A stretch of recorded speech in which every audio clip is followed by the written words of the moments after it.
ഇത്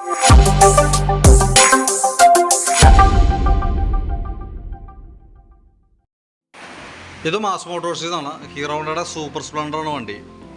general service പറഞ്ഞിട്ടുണ്ട്. അതേപോലെ തന്നെ എഞ്ചിൻ ഓയിൽ ചെക്ക് ചെയ്തിട്ട് മാറ്റാനുള്ള രീതിയിൽ പറഞ്ഞാണ്. പിന്നെ അതേപോലെ മെയിനായിട്ട് വണ്ടിക്ക് വലിയില്ല. ഒരു 30 കിലോമീറ്റർ വേഗതയിൽ കൂടുതൽ വണ്ടി പോവില്ല. അതാണ് മെയിനായിട്ടുള്ള കംപ്ലൈൻറ്റ്. വണ്ടി റേസ് ആവും പോവില്ല.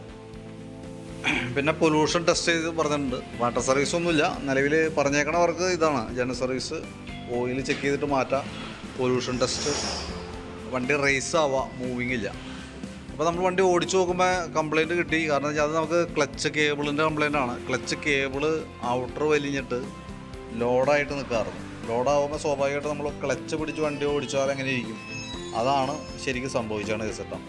എന്നാൽ ക്ലച്ച് കേബിള് വലിയ പഴക്കം തോന്നണില്ല. പക്ഷേ എനിക്ക് തോന്നുന്നു ഉപയോഗം കുറവ് അങ്ങനെ എന്തെങ്കിലും ഉണ്ടാവാനായിട്ട് സാധ്യത. കാരണം സാധാരണ നോർമൽ ഉപയോഗം കുറവുള്ള വണ്ടികളിലൊക്കെയാണ് ഈ പ്രശ്നം കാണാറ്.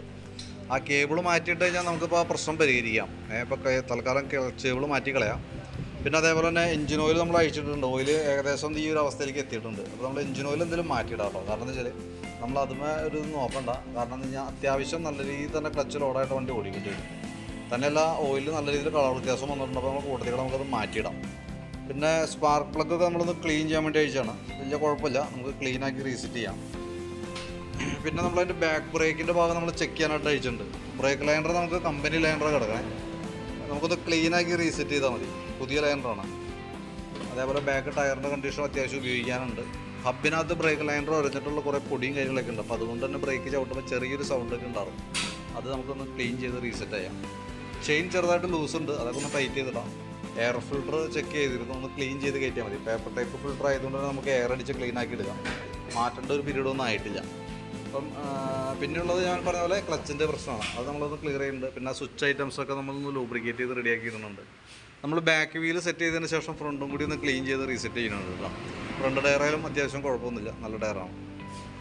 അപ്പോൾ നമുക്ക് ജനറൽ സർവീസായിട്ട് ബന്ധപ്പെട്ട വർക്ക് മാത്രമേ ഉള്ളൂ. പിന്നെ കൂട്ടത്തിൽ നമുക്ക് പൊല്യൂഷൻ എടുക്കുന്നുണ്ട്. ക്ലച്ചിൻ്റെ കേബിൾ കംപ്ലയിൻ്റ് ഉണ്ട്. അപ്പോൾ അത് നമുക്കൊന്ന് മാറ്റിയിടാം. അത്രയാണ് മെയിനായിട്ടുള്ളത്.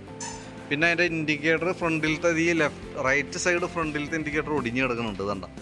അപ്പോൾ നമുക്ക് ഇത് മാറ്റി പുതിയത് വയ്ക്കാം. കാരണം എന്താ വെച്ചാൽ മൊത്തത്തിൽ പൊട്ടിപ്പോയല്ലോ.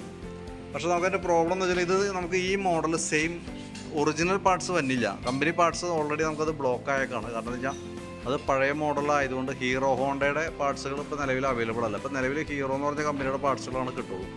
ഹീറോയിൽ നമുക്ക് ഈ മഞ്ഞ കളറിലുള്ള ഗ്ലാസ് ഇല്ല, വൈറ്റ് കളറാണ്, വെള്ള കളറിലുള്ളതാണ് ഇൻഡിക്കേറ്റർ. ഷേപ്പൊക്കെ സെയിം ആണെങ്കിലും ഗ്ലാസ് വരുമ്പോൾ വെള്ള കളറിലേക്ക് വരും. അപ്പോൾ നമുക്ക് അത് വെക്കൽ നടക്കില്ല. അപ്പോൾ പുറമേ നിന്നെങ്ങാനും നമുക്ക് ഒരു കുറഞ്ഞതാണ് കിട്ടുള്ളൂ, ഡ്യൂപ്ലിക്കേറ്റ് ആയിട്ടാണ് കിട്ടുള്ളൂ.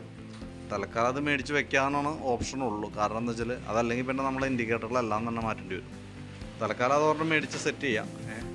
വലിയ ലൈഫൊന്നും ഉണ്ടാവില്ല, പെട്ടെന്ന് പോകും. പക്ഷെ എന്നാൽ പോലും വേറെ ഓപ്ഷൻ ഇല്ല. ഇതേപോലെ ഒടിയാത്ത രീതിയിൽ നമുക്ക് എന്തെങ്കിലും ചെയ്തിടാം.